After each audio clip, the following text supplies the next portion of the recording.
प्रिय विद्यार्थियों, मैं doctor Vinita Nirpan, MLV government college Bhilwara. आज हम आर्थिक प्रणालियों के कार्य अथवा आर्थिक प्रणालियों की केंद्रीय समस्याओं के बारे में अध्ययन करेंगे। वास्तव में साधनों को मितव्यता पूर्वक उपयोग करने के लिए हर एक प्रकार की अर्थव्यवस्था को कुछ आधारभूत कार्य करने पड़ते हैं। इन कार्यों को संपन्न करने का तरीका हर प्रणाली में अलग अलग होता है और आधारभूत कार्यों को एक आर्थिक प्रणाली की केंद्रीय समस्या भी कहा जा सकता है। वास्तव में आर्थिक प्रणालियों के निम्नलिखित कार्य हैं। किन वस्तुओं का उत्पादन कितनी मात्रा में किया जाए, what and how much to be produced. उत्पादन इकाइयों को सबसे पहले यह कार्य करना होता है कि देश में किन वस्तुओं का कितनी मात्रा में उत्पादन किया जाए जिससे कि समाज की आवश्यकताओं की पूर्ति पूर्ण हो सके। साथ ही साथ मितव्यता एवं साधनों के वितरण के अनुरूप वस्तुओं के उत्पादन की मात्रा निर्धारित की जाती है। इसलिए आर्थिक प्रणाली को यह निर्धारित करना पड़ता है कि कितना पूंजीगत माल उत्पन्न किया जाए एवं कितना उपभोक्ता माल। इस तथ्य को हम रेखा चित्र द्वारा भी स्पष्ट कर सकते हैं। निम्न रेखा चित्र में एक अर्थव्यवस्था में OY अक्ष पर पूंजीगत वस्तुएं और OX अक्ष पर उपभोक्ता वस्तुओं के उत्पादन के विभिन्न संयोगों अर्थात कॉम्बिनेशंस को दर्शाया गया है। यदि अर्थव्यवस्था PP उत्पादन संभावना वक्र के बिंदु A पर है तो इसका आशय यह है कि वह अधिक पूंजीगत वस्तुओं अर्थात OE का उत्पादन करेगी। इसके विपरीत B बिंदु पर और C से ज्ञात होता है कि अर्थव्यवस्था पूंजीगत वस्तुओं का उत्पादन अपेक्षाकृत कम करेगी जिससे समाज की अधिकतम संतुष्टि होगी और विभिन्न प्रकार की आर्थिक प्रणालियों के अंतर्गत उक्त कार्यों को इस प्रकार संपादित किया जाएगा। यानी OE के स्थान पर प्रोडक्शन OE घटाकर वो क्या कर देगा, OE1 कर देगा और OQ1 से बढ़ाकर प्रोडक्शन उपभोक्ता वस्तुओं का O2 कर देगा। इस प्रकार ये कह रहे हैं कि हम पूंजीगत वस्तुओं का उत्पादन कम कर रहा है और उपभोक्ताओं का बढ़ा रहा है।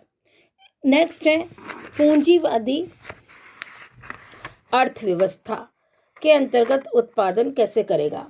पूंजीवादी अर्थव्यवस्था में कीमत प्रणाली के सहयोग से उत्पादन की मात्रा संबंधित समस्या को हल करती है। उपभोक्ता अपनी पसंद की वस्तुओं के लिए ऊंचे मूल्य को भी देने को तैयार रहता है और ऐसी वस्तुओं का उत्पादन अधिक मात्रा में किया जाएगा जिनका मूल्य अधिक है। इसके विपरीत उपभोक्ता जिन वस्तुओं के कम मूल्य देने को तैयार है उन वस्तुओं का उत्पादन कम होगा। अतः मूल्य वस्तुओं के प्रकार एवं मात्रा पर का निर्धारण करेगा। उत्पादक भी उन वस्तुओं का उत्पादन अधिक करना पसंद करेंगे जिनके मूल्य ऊंचे हैं। इसके विपरीत वे उन वस्तुओं का उत्पादन कम कर देंगे अथवा बंद कर देंगे जिनके मूल्य नीचे हैं। इस प्रकार उत्पादक किसी वस्तु का उत्पादन उस सीमा तक करता है जहां वस्तु की सीमांत लागत MC और सीमांत आगम MR बराबर हो, क्योंकि इस स्थिति में उत्पादक को सर्वाधिक लाभ होगा। MC और MR के बारे में हम बाजार के व्याख्यान में विस्तार से अध्ययन करेंगे। दूसरी है समाजवादी अर्थव्यवस्था। समाजवादी अर्थव्यवस्था में कीमत प्रणाली सरकार द्वारा निर्देशित होती है। अतः वस्तुओं की कीमत और मात्रा का निर्धारण अधिकतम सामाजिक लाभ की दृष्टि से सरकारी आदेशों और निर्देशों के अनुसार किया जाता है। इसलिए इस व्यवस्था में प्राय केंद्रीय नियोजन अधिकारी द्वारा निर्धारण किया जाता है कि किस वस्तु के कितनी मात्रा में उत्पादन किया जाए। नेक्स्ट है मिश्रित अर्थव्यवस्था, मिक्स्ड इकोनॉमी। मिश्रित अर्थव्यवस्था में सरकारी एवं निजी दोनों क्षेत्रों की भूमिका होती है।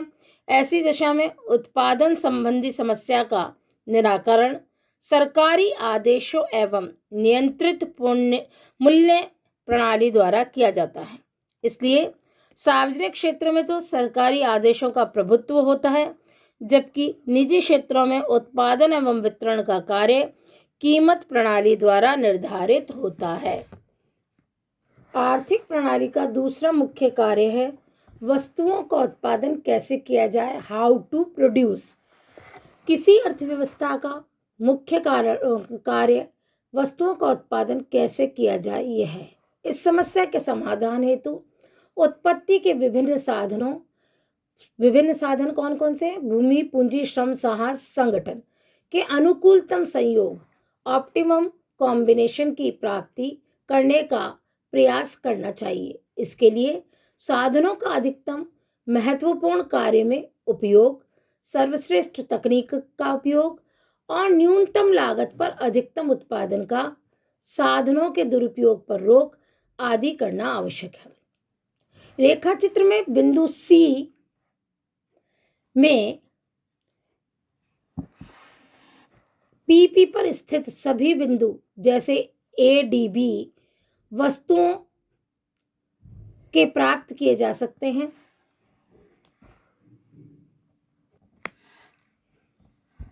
ओ वाई पर हमने पूंजीगत वस्तुएं ली है रेखा चित्र में, और ओ एक्स पर उपभोक्ता वस्तुएं ली है। रेखा चित्र में सी बिंदु पर उत्पादन संभावना वक्र पीपी के भीतर तथा विभिन्न ए, डी और बी बिंदु प्राप्त है, या हमें कॉम्बिनेशंस के विभिन्न बिंदु हैं जो अधिक उत्पादन संभावना वक्र के बाहर सभी बिंदु, उदाहरण के लिए जैसे ये ई बिंदु हो तो वस्तुओं के अप्राप्य सहयोग को दर्शाते हैं। रेखा चित्र में पीपी के भीतर बिंदु सी दर्शाया गया है जो कि उत्पत्ति के विभिन्न साधनों को कुशलतापूर्वक उपयोग नहीं करने का द्योतक है। साथ ही साथ उत्पादन की अधिक कुशलतम विधियों का उपयोग करके यह संभव भी किया जाना चाहिए कि किसी भी प्रकार से वस्तु का अधिकतम उत्पादन किया जा सके, जैसा कि डी बिंदु दर्शा रहा है। उत्पादन संभावना वक्र के ए बिंदु पर होने पर यह आशय है कि वो पूंजीगत वस्तुओं का उत्पादन अधिक कर रहा है। इस प्रकार डी बिंदु पर यह बताया गया है कि वह दोनों ही प्रकार की वस्तुओं का उत्पादन बराबर मात्रा में कर रहा है। अतः यह कहा जा सकता है कि विभिन्न आर्थिक प्रणालियों के अंतर्गत उपयुक्त कार्यों को किस प्रकार संपादित किया जाए, इसका अध्ययन हम वस्तुओं का उत्पादन कैसा किए जाए उसके अंतर्गत करते हैं। जैसे कि पूंजीवादी अर्थव्यवस्था में उत्पादन कीमत प्रणाली के द्वारा निर्देशित होता है। उत्पादकों का मुख्य उद्देश्य अधिकतम लाभ कमाना होता है।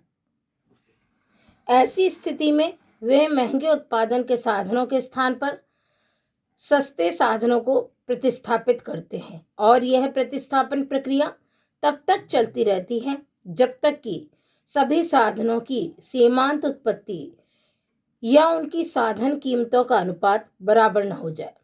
परिणाम स्वरूप नवीन यंत्र, तकनीक एवं पूंजी प्रधान उत्पादन पद्धति को प्रोत्साहन मिलता है। जहाँ तक उत्पत्ति के साधनों का प्रश्न किया जाए तो साधन उन उद्योगों की ओर अधिक आकर्षित होते हैं जहाँ उन्हें अधिक प्रतिफल अर्थात पारिश्रमिक मिलता है।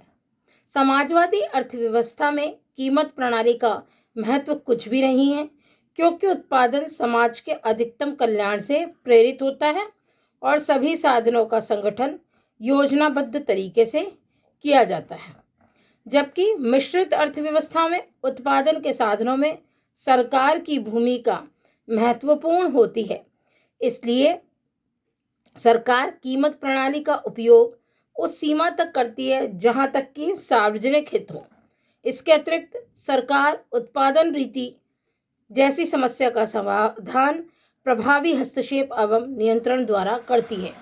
नेक्स्ट, तीसरी मुख्य कार्य है या केंद्रीय समस्या यह है कि उत्पादित वस्तुओं का वितरण कैसे हो, हाउ टू डिस्ट्रीब्यूट। उत्पादित वस्तुओं का विभिन्न साधनों में कुशल एवं न्यायोचित वितरण कैसे हो, इस समस्या का समाधान आर्थिक, राजनीतिक एवं नैतिक तत्वों के समन्वय पर निर्भर करता है। इसलिए हम ये कह सकते हैं कि आय का वितरण समान होने पर उत्पादित वस्तुओं के उपभोग में समानता होगी, जबकि इसके विपरीत आय का वितरण असमान होने पर धनी वर्ग वस्तुओं का अधिक उपयोग करेंगे, जबकि निर्धन वर्ग इन वस्तुओं का बहुत कम उपयोग कर पाएंगे। विभिन्न प्रकार की आर्थिक प्रणालियों में उक्त कार्य भिन्न भिन्न प्रकार से संपादित किए जाते हैं। पूंजीवादी अर्थव्यवस्था में उत्पत्ति के साधनों का वितरण कीमत प्रणाली के द्वारा होता है और साधन के हिस्से का निर्धारण आय पर निर्भर करता है। अतः जिस साधन से आय अधिक होगी उस साधन को उत्पादन में अधिक हिस्सा मिलेगा, जबकि समाजवादी अर्थव्यवस्था के अंतर्गत वितरण का कार्य पूर्व नियोजित ढंग से सामाजिक उद्देश्य को प्राप्त करने हेतु सरकारी आदेशों के अनुसार किया जाएगा। अतः ऐसी स्थिति में आय के वितरण की असमानता को रोकने के लिए निजी संपत्ति एवं अन्य विशेषाधिकारों को समाप्त कर दिया जाता है। मिश्रित अर्थव्यवस्था में उत्पादन का वितरण बहुत कुछ कीमत प्रणाली पर निर्भर करता है। इसलिए कीमत प्रणाली के दोषों को दूर करने के लिए सरकार अनेक उपाय करती है। उसके अंतर्गत उचित वेतन प्रणाली, सामाजिक सुरक्षा, आर्थिक सहायता एवं अनुदान, संपत्ति एवं आय की अधिकतम सीमा का निर्धारण, प्रगतिशील करारोपण प्रणाली एवं निजी क्षेत्र की क्रियाओं का नियंत्रण करती है। इन सभी तथ्यों के बारे में हम आगामी कक्षाओं में भी अध्ययन करेंगे। सरकार ऐसी स्थिति के लिए आय एवं धन की असमानताओं को कम करने हेतु और आर्थिक शोषण को रोकने के लिए इन सभी साधनों का उपयोग करती है। वास्तव में आर्थिक प्रणाली का मुख्य उद्देश्य उत्पादित वस्तुओं का समुचित विकास करना है। इस उद्देश्य को ध्यान में रखते हुए उत्पत्ति के साधनों को उन वस्तुओं के उत्पादन में लगाया जाना चाहिए जिनकी समाज को अधिक आवश्यकता है। साथ ही साथ साधनों को ऐसे अनुपात में मिलाया जाना चाहिए जिससे कि लागतें कम से कम रहे और विभिन्न उत्पादन इकाइयों को उनकी आवश्यकता अनुसार उत्पत्ति के साधन भी उपलब्ध कराए जाने चाहिए। चूंकि अति अल्पकाल में वस्तुओं की पूर्ति में परिवर्तन नहीं किया जा सकता, अतः वस्तुओं के वितरण एवं राशन की व्यवस्था भी की जानी चाहिए। नेक्स्ट है मुख्य समस्या कि साधनों का पूर्ण उपयोग कैसे हो, how to make full utilization of resources. प्रत्येक आर्थिक प्रणाली का यह कार्य है कि देश में उपलब्ध साधनों का पूर्ण उपयोग किस प्रकार किया जाए या साथ ही साथ सभी साधनों को पूर्ण रोजगार भी उपलब्ध कराया जाए। साधनों के पूर्ण रोजगार से यहाँ आशय यह है कि उनके उपयोग के उस स्तर को देखा जाए जिसे समाज प्रयोग करने को तत्पर है। समाज में साधनों के पूर्ण रोजगार की प्रवृत्ति हो तो समाज में पूंजीगत एवं उपभोक्ता वस्तुओं की पूर्ति बढ़ाई जा सकती है, जैसा कि हम रेखा चित्र में देख सकते हैं। इस रेखा चित्र में RS एक उत्पादन संभावना वक्र है जिस पर साधनों को पूर्ण रोजगार उपलब्ध नहीं है।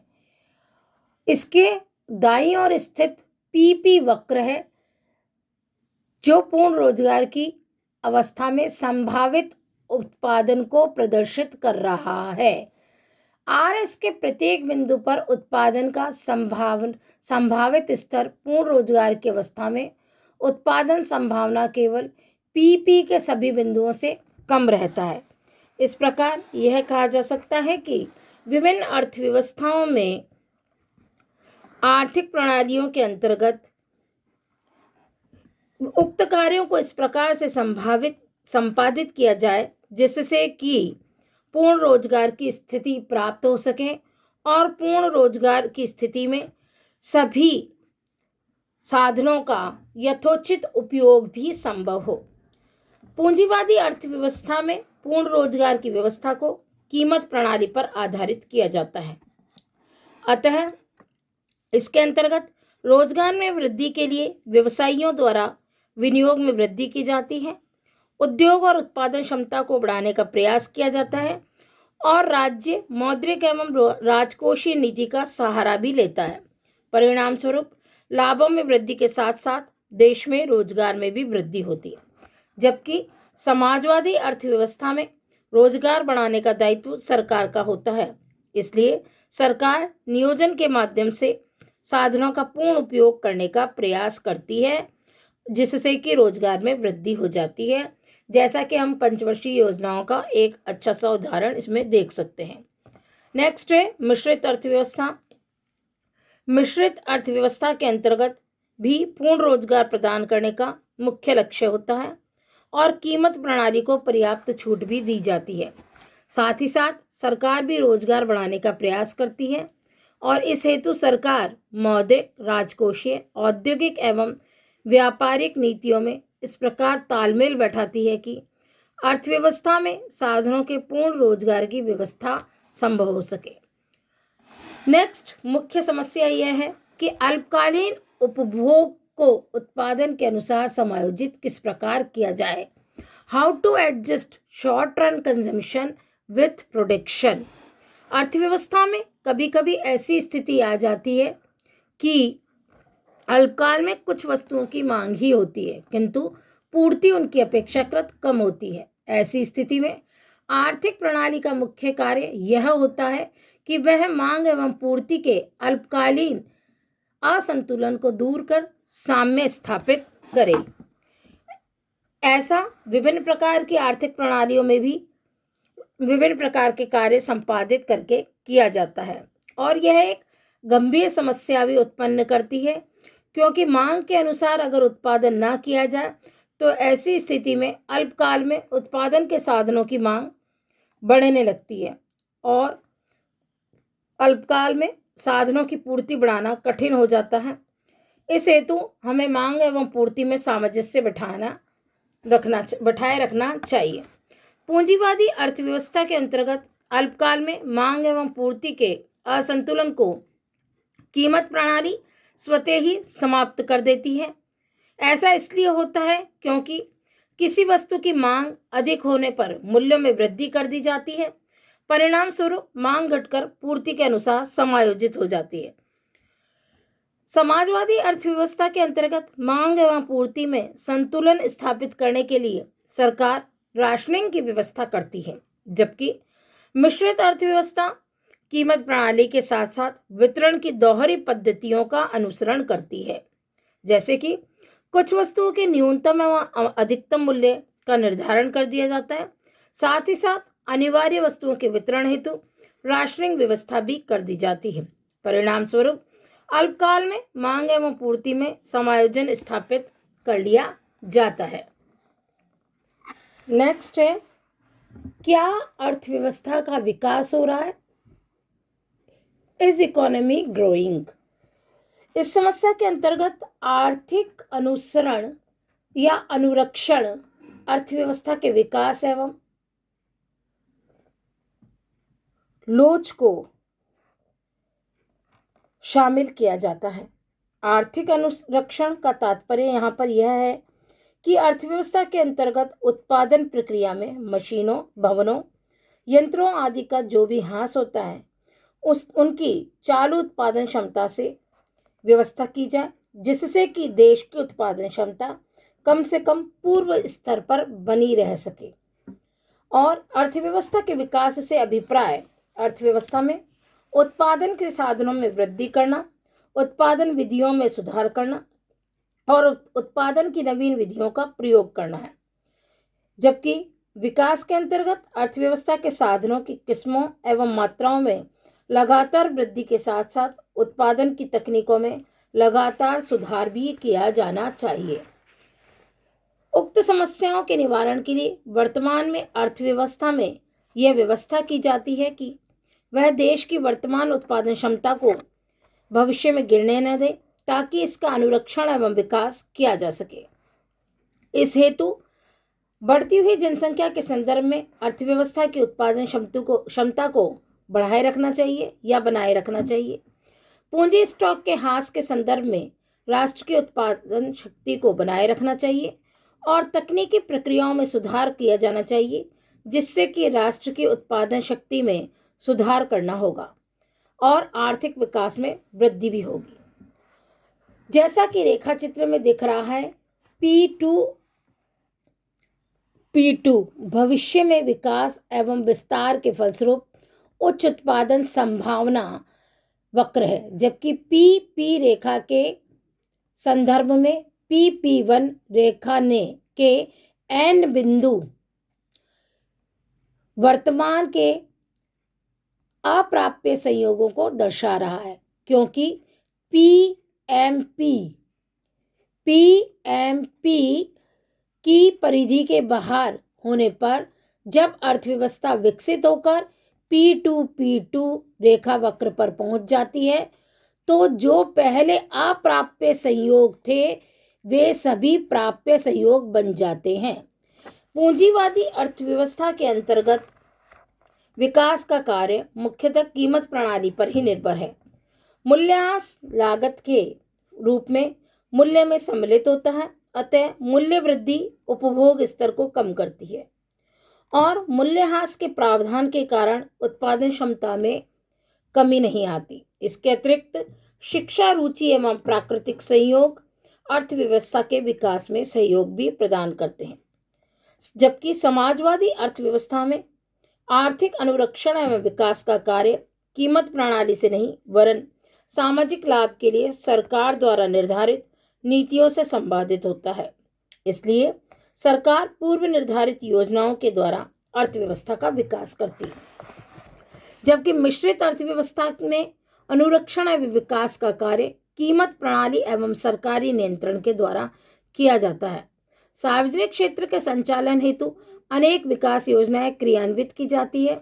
कभी कभी सरकार संयुक्त क्षेत्र में भी कार्य करती है, जबकि कम महत्वपूर्ण क्षेत्र के विकास का कार्य निजी क्षेत्र द्वारा किया जाता है और निजी क्षेत्र को ही कीमत प्रणाली की छूट भी दी जाती है। इसके अतिरिक्त देश में उपभोक्ता के हित में मूल्यों को नियंत्रित किया जाता है।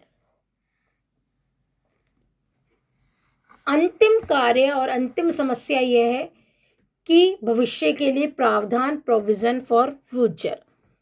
मनुष्य भावी कल्याण के लिए भी प्रावधान करता है। इस हेतु आर्थिक प्रणाली को निम्न बातें निश्चित करनी पड़ती हैं। उत्पादन के विभिन्न साधनों का कितना उपयोग किया जाए, साधनों को वर्तमान में कितना उपयोग किया जाए और भविष्य के लिए कितना भाग बचाया जाए, यह भी निश्चित किया जाता है। साथ ही साथ उत्पादन के साधनों का कितना भाग उपभोक्ता वस्तुओं के उत्पादन में लगाया जाए और कितना भाग पूंजीगत वस्तुओं के उत्पादन में लगाया जाए, साधनों का कितना भाग भविष्य के लिए बचाया जाए। इन सभी समस्याओं का समाधान क्या उत्पादन किया जाए समस्या के अंतर्गत ही आता है। इस प्रकार यह कहा जा सकता है कि प्रत्येक अर्थव्यवस्था को उपयुक्त कार्य करने होते हैं। उपयुक्त सभी कार्य एक दूसरे से संबंधित हैं। सैद्धांतिक दृष्टि से तो बड़े सरल लगते हैं, किंतु व्यवहारिक दृष्टि से इनके संपादन में अनेक कठिनाइयां आती हैं। आर्थिक प्रणाली की सफलता का मूल्यांकन इनके द्वारा किए गए कार्यों की आर्थिक कुशलता के साथ साथ इनके सामाजिक, राजनीतिक, नैतिक एवं मनोवैज्ञानिक क्षेत्र पर पड़ने वाले प्रभावों को ध्यान में रखते हुए किया जा सकता है।